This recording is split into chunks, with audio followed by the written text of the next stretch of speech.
जय श्री कृष्णा, राधे राधे दोस्तों। ओम शिव शॉर्ट्स में आपका स्वागत है। आज की वीडियो में मैं लेकर आई हूँ कार्तिक महात्म का दूसरा अध्याय। ब्रह्मा जी कहते हैं कि हे नारद, तुलसी की मंजरी सहित भगवान शालिग्राम का जो एक बूंद चरणामृत का पान करता है वह ब्रह्म इत्यादि बड़े बड़े पापों से मुक्त होकर वैकुंठ को प्राप्त हो जाता है। जो भगवान शालिग्राम की मूर्ति के आगे अपने पितरों का श्राद्ध करता है उसके पितरों को वैकुंठ की प्राप्ति होती है। जो भगवान शालिग्राम की मूर्ति का दान करता है उसको समस्त पृथ्वी का दान का फल मिलता है। परंतु शालिग्राम की मूर्ति बेचनी नहीं चाहिए। विष्णु का पूजन शंख के जल से और शिव का बिल्व पत्रों से, सूर्य का तुलसी से, गणेश जी का धतूरे के पुष्पों से तथा विष्णु का केतकी के पुष्पों से, शिव का कनेर कमल को छोड़कर किसी लाल पुष्प से पूजन नहीं करना चाहिए। जो श्री विष्णु का पूजन कमल के पुष्पों, लक्ष्मी जी का माला और चंपा के पुष्पों से करता है वह भगवान के परम पद को प्राप्त हो जाता है। जो भगवान की अति प्रिय तुलसी से पूजा करता है उसकी महिमा कोई भी नहीं कह सकता। वह कभी माता के गर्भ में नहीं आता। तुलसी माला धारण किए मंजरी युक्त जिसकी मृत्यु हो जाए वह सीधा बिना किसी बाधा के वैकुंठ धाम को जाता है। तुलसी की छाया में पितरों का श्राद्ध करने से पितरों की अक्षय तृप्ति होती है।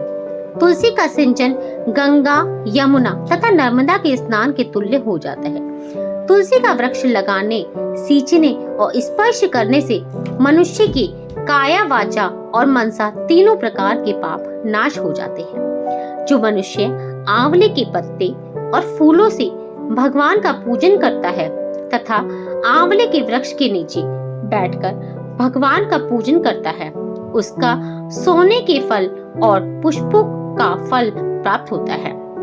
जो मनुष्य द्वादशी को तुलसी तथा आंवले के पत्तों को तोड़ता है वह घोर नरक में जाता है। जो मनुष्य कार्तिक मास में आंवले के फल, तुलसी और चंदन की माला धारण करता है वह जीवन मुक्त हो जाता है। इस प्रकार व्रती पुरुष भोजन करके चंदन, पुष्प, पान और दक्षिणा से ब्राह्मणों को प्रसन्न करे, सारे मास भूमि पर शयन करे, ब्रह्मचर्य का पालन करे, पत्तल में एक समय भोजन करे, मौन व्रत धारण करे, वह शूरवीर और कांतिमान होता है। जो एक समय भोजन करता है वह भी आंवले के नीचे बैठकर व्रती मनुष्य को शहद, कांजी, दाल, तेल, कच्चा भोजन, दूसरे का अन्न तथा किसी प्रकार का तामसी भोजन नहीं करना चाहिए। रविवार को आंवला ना खाए, देव, वेद, गौ और ब्राह्मण की निंदा ना करे, मांस आदि का सेवन ना करे।